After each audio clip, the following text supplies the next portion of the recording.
सर्वपित्र अमावस्या को महालय श्राद्ध, महालय अमावस्या या महालय विसर्जन भी कहते हैं। यह पितृपक्ष का आखिरी दिन होता है। इस दिन पितरों का श्राद्ध और पिंडदान किया जाता है। धार्मिक मान्यताओं के मुताबिक इस दिन पितरों की आत्मा की शांति के लिए श्राद्ध करने से वे प्रसन्न होते हैं और सुख समृद्धि का आशीर्वाद देते हैं। विधि विधान पूर्वक श्राद्ध करने से पितरों की आत्मा को शांति मिलती है।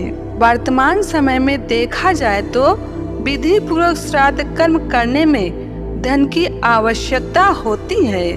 पैसा न होने पर विधि पूर्वक श्राद्ध नहीं किया जा सकता है। ऐसे में पितृदोष होने से कई प्रकार की समस्याएं जीवन में बनी रहती हैं। पुराणों के अनुसार ऐसी स्थिति में पितरों के प्रति श्रद्धा व्यक्त कर कुछ साधारण उपाय करने से भी पितर प्रसन्न हो जाते हैं।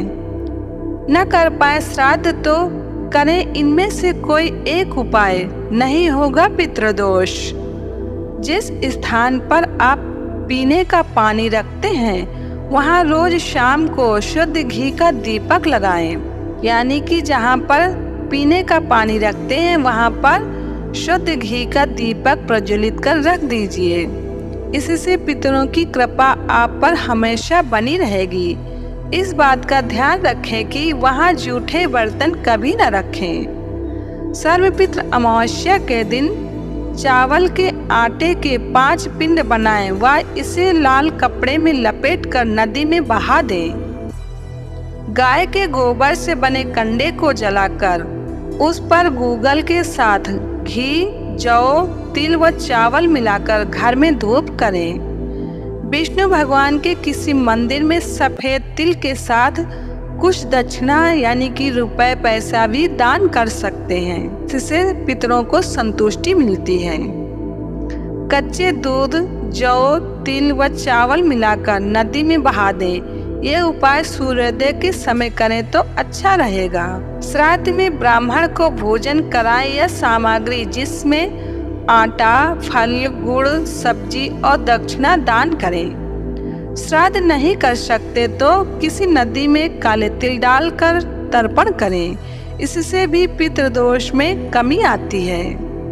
श्राद्ध पक्ष में किसी विद्वान ब्राह्मण को 1 मुट्ठी काले तिल दान करने से पितृ प्रसन्न हो जाते हैं। श्राद्ध पक्ष में पितरों को याद कर गाय को हरा चारा खिला दें। इससे भी पितृ प्रसन्न व तृप्त हो जाते हैं। सूर्य देव को अर्घ इस प्रकार दें। इन मंत्रों के द्वारा सूर्य भगवान को अर्घ देने से यमराज प्रसन्न होकर पूर्वजों को अच्छी जगह भेज देते हैं। मंत्र इस प्रकार हैं: ओम धर्मराजाय नमः, ओम महाकालाय नमः, ओम मृत्युर्मा नमः, ओम दानवेंद्र नमः, ओम अनंताय नमः।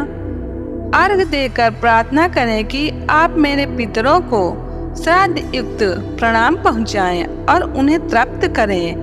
पितरों को ऊंचे लोकों में स्थान प्राप्त होता है, उनकी सद्गति होती है। यदि आप श्राद्ध के निमित्त भोजन कराना चाहते हैं तो इन बातों को जरूर समझ लीजिए। हमारे जिन संबंधियों का देहावसान हो गया है, जिनको दूसरा शरीर नहीं मिला है, वे पितृलोक में अथवा इधर उधर विचरण करते हैं। उनके लिए पिंडदान किया जाता है। बच्चों एवं सन्यासियों के लिए पिंडदान नहीं किया जाता। और जिन दिवंगत पूर्वजों की तिथि की सही जानकारी न हो, उनका श्राद्ध सर्वपित्र अमावस्या के दिन करने से उनकी सद्गति होती है। इसलिए महालय श्राद्ध पर अवश्य करना चाहिए श्राद्ध। विचारशील पुरुष को चाहिए कि जिस दिन श्राद्ध करना हो उससे एक दिन पूर्व ही संयमी श्रेष्ठ ब्राह्मण को निमंत्रण दे दे। परंतु श्राद्ध के दिन कोई अनिमंत्रित तपस्वी ब्राह्मण घर पर पधारे तो उन्हें भी भोजन कराना चाहिए। पात्रों में भोजन रखकर श्राद्धकर्ता को अत्यंत सुंदर एवं मधुर वाणी से कहना चाहिए कि हे महानुभावों, अब आप लोग अपनी इच्छा के अनुसार भोजन ग्रहण करें। श्रद्धा युक्त व्यक्तियों द्वारा नाम और गोत्र का उच्चारण करके दिया हुआ अन्न पितृगण को वे जैसे आहार के योग्य होते हैं वैसा ही होकर उन्हें मिलता है। विष्णु पुराण में वर्णन है। श्राद्ध में 3 बातों को ध्यान में रखना चाहिए।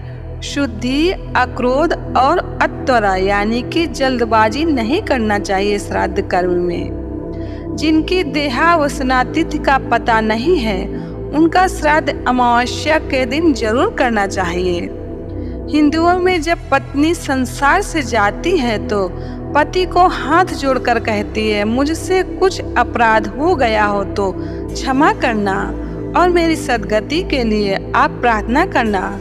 अगर पति जाता है तो हाथ जोड़ते हुए पत्नी से कहता है, जाने अनजाने में तेरे साथ मैंने कभी कठोर व्यवहार किया हो तो तू मुझे क्षमा कर देना और मेरी सद्गति के लिए प्रार्थना करना। हम एक दूसरे की सद्गति के लिए जीते जी भी सोचते हैं, मरते समय भी सोचते हैं और मरने के बाद भी सोचते हैं। श्राद्ध कर्म करते समय जो श्राद्ध का भोजन कराया जाता है तो भोजन दोपहर के समय 11:36 से दोपहर 12:24 तक उत्तम काल होता है। यानी कि श्राद्ध का भोजन लगभग दोपहर में 11:30 से 12:30 के बीच में भोजन कराने का उत्तम समय होता है। गया, पुष्कर, प्रयाग और हरिद्वार में श्राद्ध करना श्रेष्ठ माना गया है। गौशाला में, देवालय में और नदी तट पर श्राद्ध करना श्रेष्ठ माना गया है। सोना, चांदी, तांबा और कांसे के बर्तन में अथवा पलाश के पत्तल में भोजन कराना अति उत्तम माना गया है। लोहा, मिट्टी आदि के बर्तन काम में नहीं लाने चाहिए। श्राद्ध के समय अक्रोध रहना, जल्दबाजी न करना और बड़े लोगों को या बहुत लोगों को श्राद्ध में सम्मिलित नहीं करना चाहिए, नहीं तो इधर उधर ध्यान बट जाएगा। तो जिनके प्रति श्राद्ध सद्भावना और सत उद्देश्य से जो श्राद्ध करना चाहिए वो फिर दिखावे के उद्देश्य में सामान्य कर्म हो जाता है। सफेद सुगंधी पुष्प श्राद्ध कर्म में काम में लाना चाहिए। लाल काले फूलों का त्याग करना चाहिए। अति मादक गंध वाले फूल अथवा सुगंधहीन फूल श्राद्ध कर्म में काम में नहीं लाए जाते हैं। पितृ अमावस्या के दिन पितर पृथ्वी लोक से विदाई लेते हैं। इस साल सर्वपितृ अमावस्या 2 अक्टूबर 2024 बुधवार को है, तो सर्वपितृ अमावस्या पर जरूर करें अपने पूर्वजों के लिए श्राद्ध कर्म। पितरों का आशीर्वाद प्राप्त होगा जिससे घर में सुख समृद्धि की वृद्धि होगी।